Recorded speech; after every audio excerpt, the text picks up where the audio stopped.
이 시간에는 여호수아 6장 1절부터 7절 말씀까지 읽었습니다. 오늘은 여호수아 9번째 시간으로 부제목은 예배의 능력과 기도의 능력입니다. 예배의 능력과 기도의 능력. 옛말에 하나를 보면 열을 안다는 말이 있습니다. 이 말은 그 사람의 첫 번째 경험을 하고 나면 그 다음에 그 사람이 어떤 사람인가를 알 수 있다는 뜻이죠. 그런 의미에서 첫 번째 경험은 굉장히 중요합니다. 그래서 하나님께서도 첫 번째 것을 굉장히 중요하게 여겼어요. 그래서 어떻게 해요? 재물도 첫 재물이 굉장히 중요해요. 그리고 자식도 첫째 자식은 하나님 거라 그랬어요. 예. 자, 이렇게 첫째 것이 중요하거든요. 자, 그런데 이스라엘이 가나안을 정복하기 위해서 첫 번째로 경험해야 될 성이 여리고성입니다. 그렇기 때문에 이 여리고성은요, 굉장히 중요한 의미가 있습니다.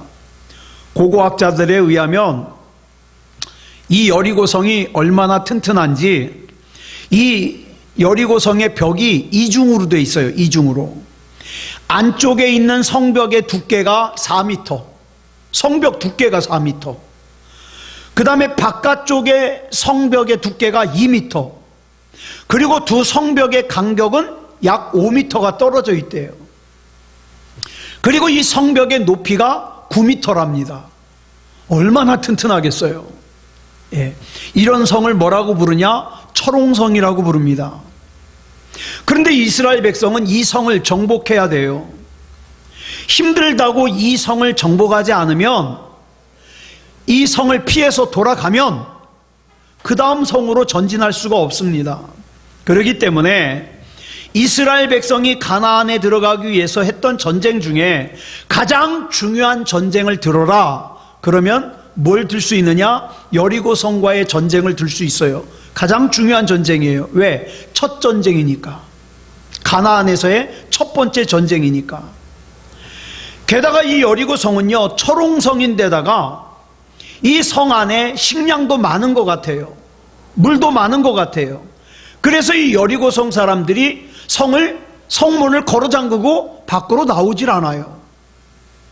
그러니까 도무지 이 성을 정복할 수 있는 방법이 없는 거예요. 그래 하나님께서 이스라엘 백성에게 주신 방법이 뭐냐? 너희들은 6일 동안 매일 하루에 한 바퀴씩 여리고성을 돌아라. 7일째 되는 날 7바퀴를 돌아라. 그러면 이 성이 무너질 것이다. 여러분, 이런 하나님의 말씀이 납득이 가십니까? 좀 합리적인 사고를 가진 사람이라면 도대체 이 성을 도는 것과 성을 정복하는 것이 무슨 관계가 있냐? 이렇게 생각할 거예요. 솔직히 상관없어요. 게다가 성을 돌고 있는데 여리고성에서 사람들이 나와가지고 공격이라도 하면 꼼짝없이 맞아 죽어요. 많은 사람들이 이 여호수아 6장에 나오는 여리고성을 정복하는 이 이야기를 좋아합니다. 그래서 어떤 사람은 믿음을 가지고, 야, 이스라엘 백성이 여리고성을 돌았듯이 나도 하나님 앞에서 돌아야 되겠다. 이걸 뭐라 그러냐? 땅 밟기라 그러죠. 내가 이 땅을 밟으면 하나님이 나한테 주실 거야.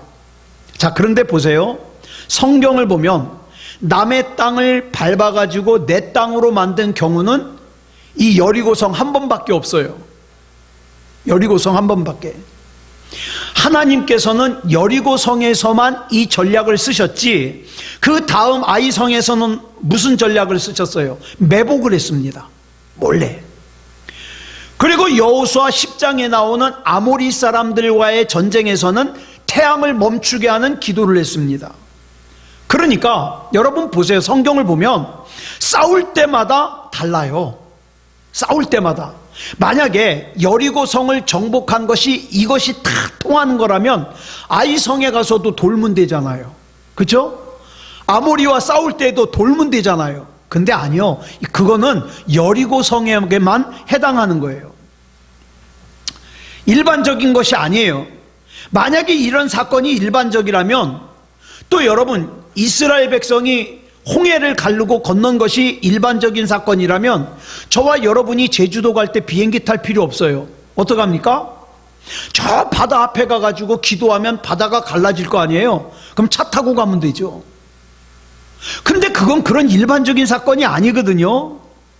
이 여리고 성을 정복하는 사건은 신앙의 기본이 뭔가를 가르쳐 주시기 위한 하나님의 메시지예요. 그러면 이 여리고성 사건에는 어떤 메시지가 들어있느냐?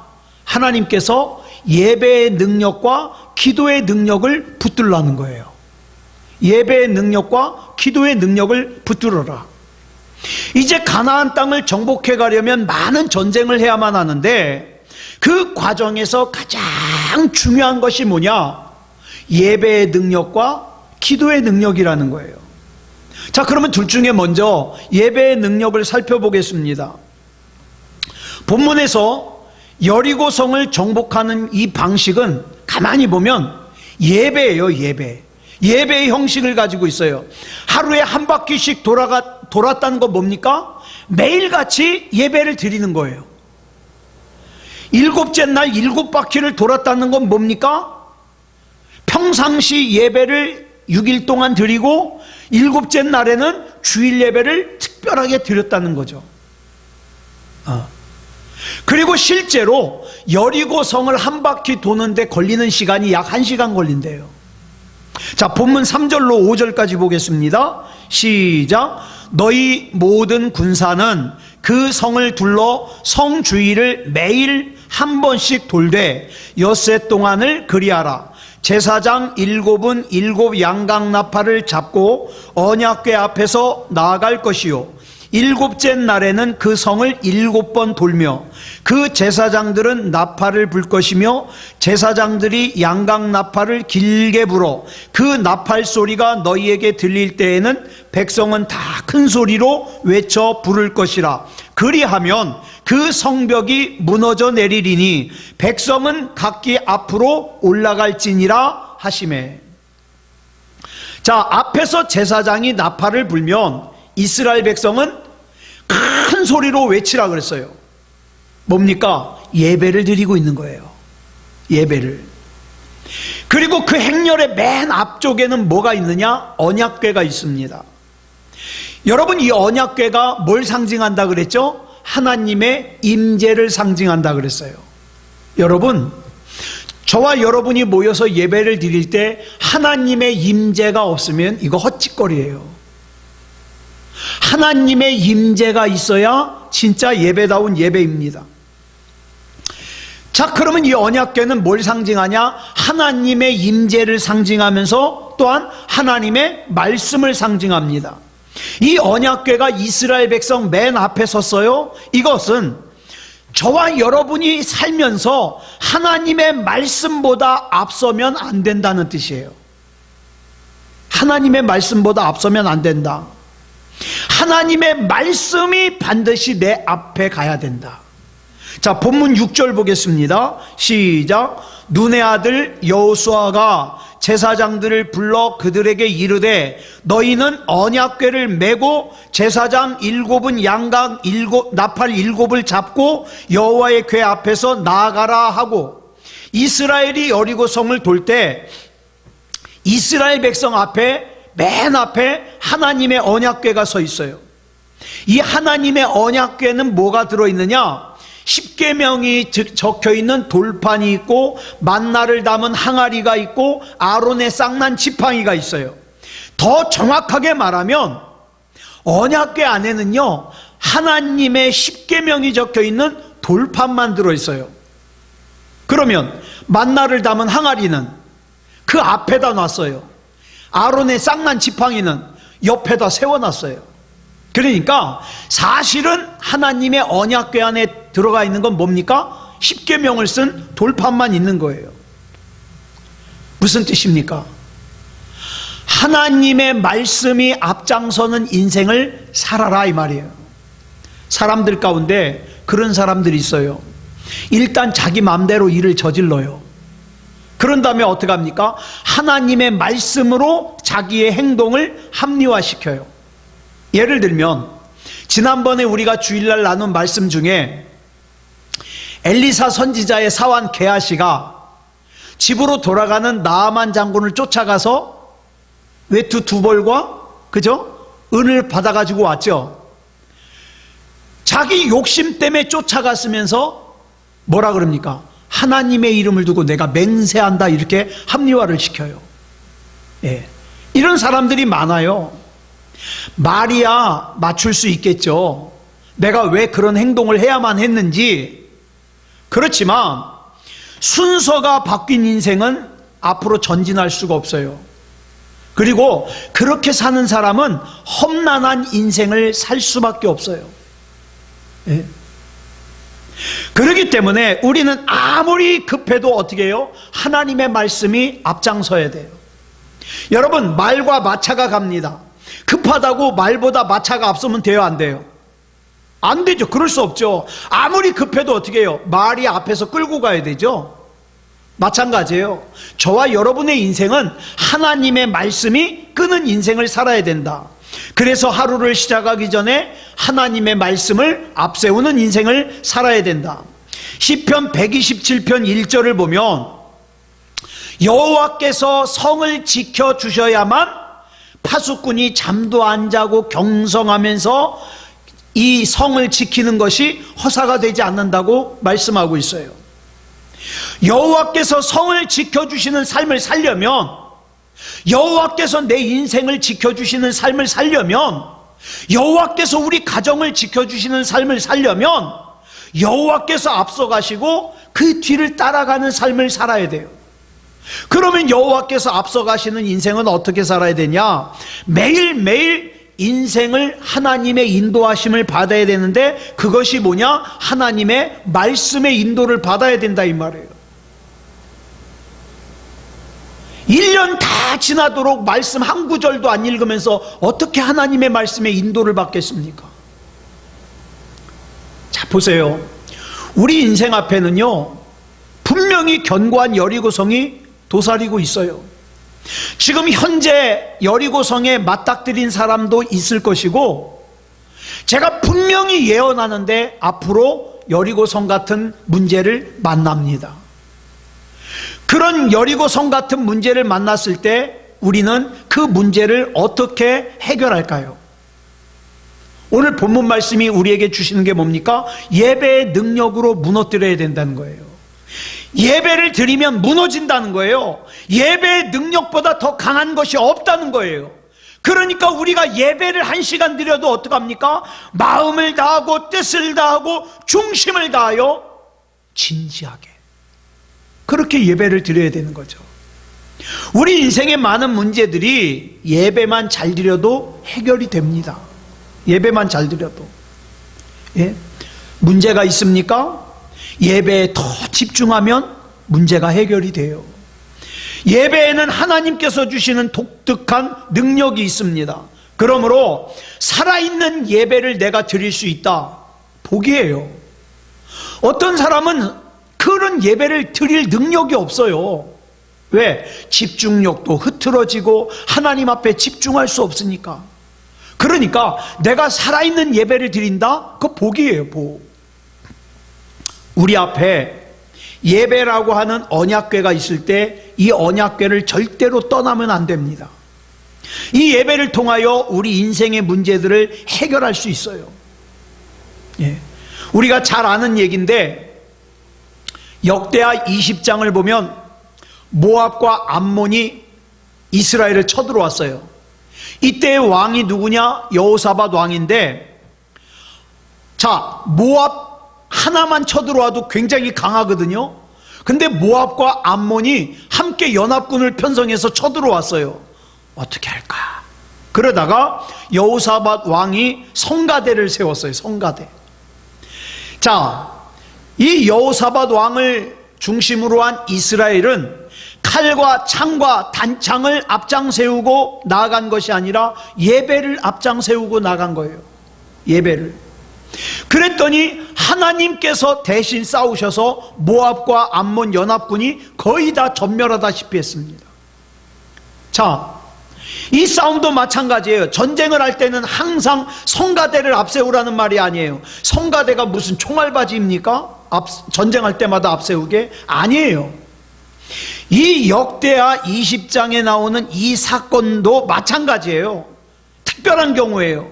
하나님께서 메시지를 주시기 위해서 그렇게 시키신 거예요. 여러분, 군대에 가면은 군목이 있습니다. 군인들의 목사님이죠. 자, 그런데 군대에 군목을 두니까 불교하고 천주교에서 왜 목사님만 두냐? 그래가지고 나중에 스님도 생기고 그 다음에 신부님도 생겼어요, 군대에. 그런데 이 군목제도가 언제 어디서부터 생겼냐? 자, 영국과 미국에서부터 생겼는데 이 군목제도가 생긴 배경되는 말씀이 바로 역대하 20장입니다. 여호사밧 왕이 성가대를 앞세워서 찬송하며 예배를 드리며 나아갔을 때 승리를 거뒀기 때문에 군인들에게도 목사님이 있어야 된다 이 말이에요.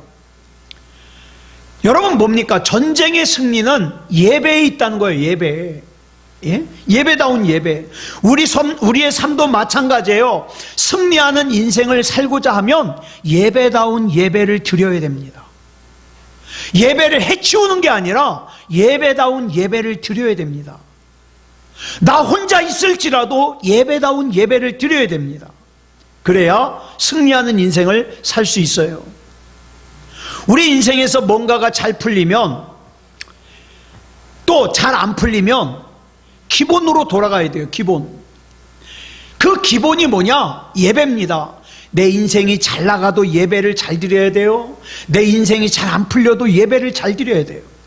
사도행전 6장을 보면 예루살렘 교회에 구제 문제로 헬라파 과부들과 히브리파 과부들이 다툼이 일어났어요.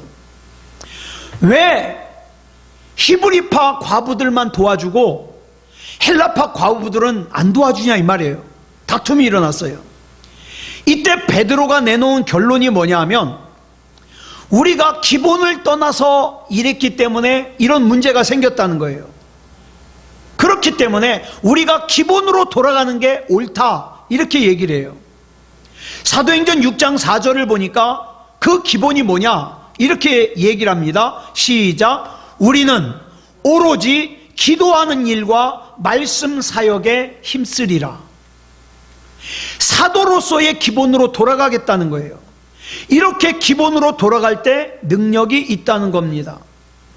여러분, 이스라엘 백성들이 이제까지 승승장구했어요.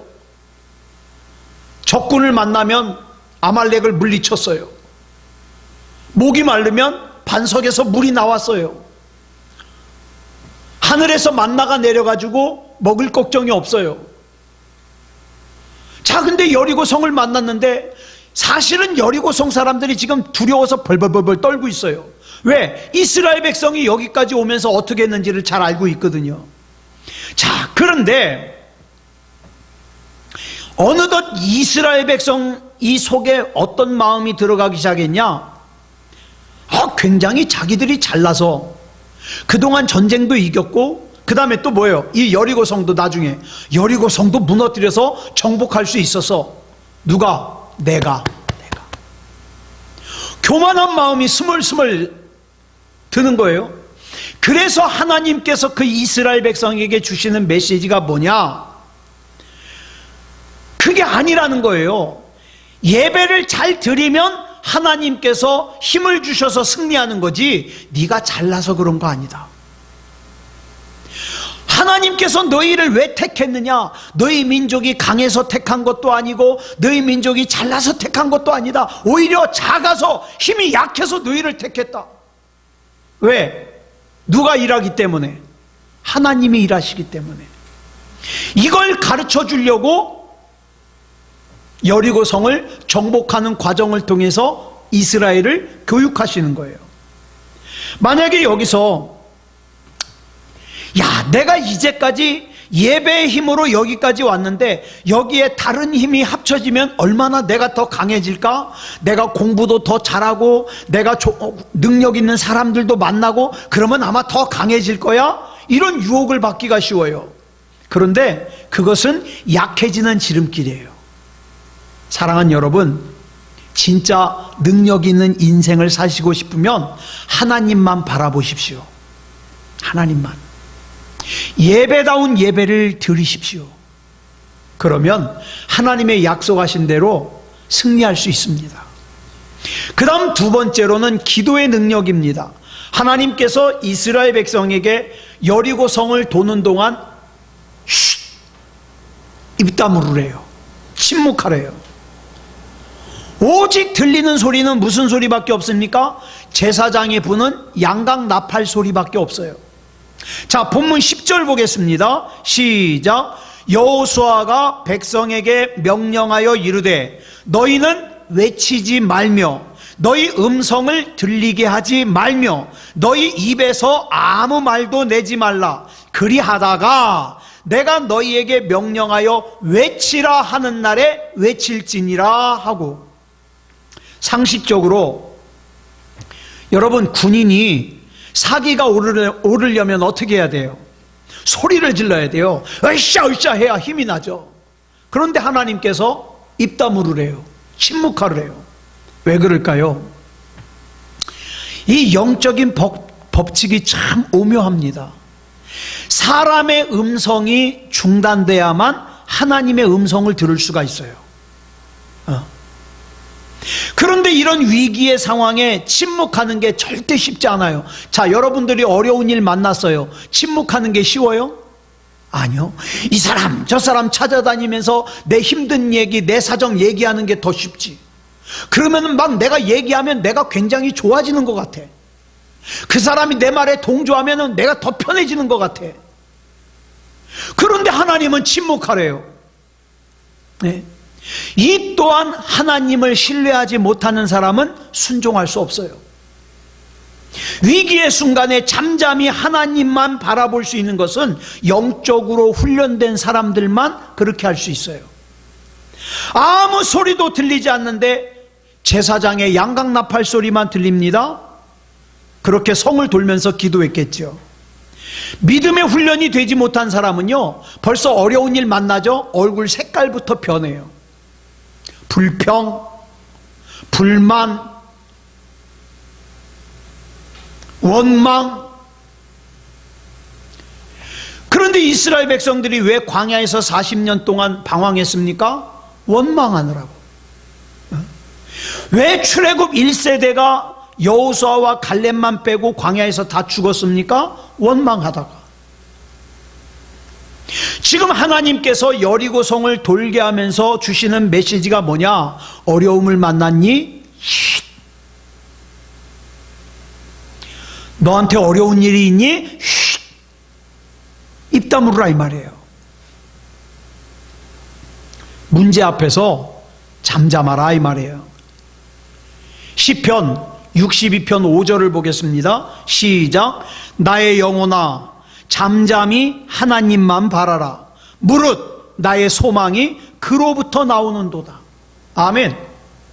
저와 여러분의 소망은 하나님으로부터만 나오기 때문에 어떡합니까? 세상에 대하여 입을 다물고 하나님만 바라보는 거예요.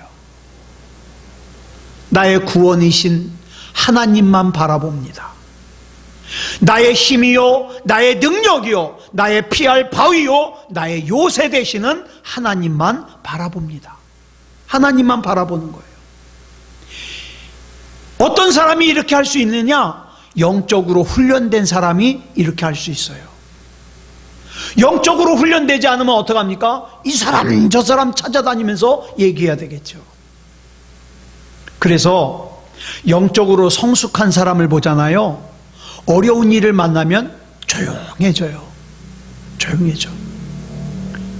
그리고 기도하면서 하나님의 음성을 듣는 일에 집중합니다. 만약에 얄팍한 믿음을 가진 사람은 어때요? 벌써 문제가 생기면 얼굴이 그늘이져요. 아유, 예배는 드려서 뭐해? 예배 드려도 이렇게 힘든데 그늘이 져요. 원망이 나타나요. 서운한 표정이 나타나요. 그러다가 예배도 떠나요. 기도도 떠나요. 영적인 깊이가 있는 사람은 예배를 드려보면 압니다. 저는 정말 예배 드릴 때마다 주일날 한 사람씩 나와서 저기 서가지고 예배 드리는 거 보여드리고 싶어요. 돌아가면서 한 사람씩. 왜냐하면 예배를 드리면서 앉아있는 분들 이렇게 보잖아요. 눈빛이 달라요. 표정이 달라요. 예배에 반응하는 자세가 달라요. 그래서 깨닫는 것이 뭐냐? 아, 침묵이 능력이구나. 침묵하는 것이. 왜? 세상에 대하여 침묵하는 것은 하나님의 때를 기다리는 자세가 되기 때문에. 하나님이요, 나에게는 하나님밖에 없습니다. 하나님이 책임져 주시옵소서. 내 눈은 하나님만 바라봅니다. 내 눈은 하나님의 손만 바라봅니다. 하나님이 책임져 주시옵소서. 하나님만 바라봐요. 이것이 하나님의 때를 기다리는 자세라고 할 수 있습니다. 자, 본문 3절로 4절을 보겠습니다. 시작. 너희 모든 군사는 그 성을 둘러 성 주위를 매일 한 번씩 돌되 엿새 동안을 그리하라. 제사장 7은 7 양각 나팔을 잡고 언약궤 앞에서 나아갈 것이요, 7째 날에는 그 성을 7번 돌며 그 제사장들은 나팔을 불 것이며. 우리 하나님께서는 이스라엘 백성이 여리고성을 돌지 않아도 여리고성을 무너뜨리실 수 있는 능력이 있습니다. 그런데 왜 6일 동안 하루에 한 바퀴씩 돌고 7일째 되는 날 7바퀴를 돌으라 그랬을까? 하나님이 나한테 그런 요구를 하셨을 때 마음이 급한 사람은 어때요? 답답합니다. 하나님 이런 거 시키지 말고 빨리 문제 해결해 주시죠. 답답해요. 그런데 하나님께서는 하나님의 때가 될 때까지 기다리게 하십니다. 성경에 보면 하나님의 때에 대하여 기록한 말씀이 있어요. 하나님의 때가 뭐냐? 에스겔서 34장 26절 보겠습니다. 시작. 내가 그들에게 복을 내리고 내 산 사방에 복을 내리며 때를 따라 소낙비를 내리되 복된 소낙비를 내리리라. 여기 보면 하나님께서 우리에게 소낙비를 주시는데 어떻게 주시냐? 때를 따라 주십니다. 여러분, 저와 여러분이 바라는 것이 항상 좋은 게 아니에요. 사실은 어떤 사람은 그 사람이 바라는 대로 다 주잖아요. 그 사람 삐뚤어져요. 여러분, 여유 있는 집에서 그러잖아요. 돈 달라면 다 줘요. 막 애들인데도 막 한 달 용돈을 갖다가 막 몇백씩 쓰게 막 줘요. 그런 아이들이요, 바르게 잘 자라기가 힘들어요.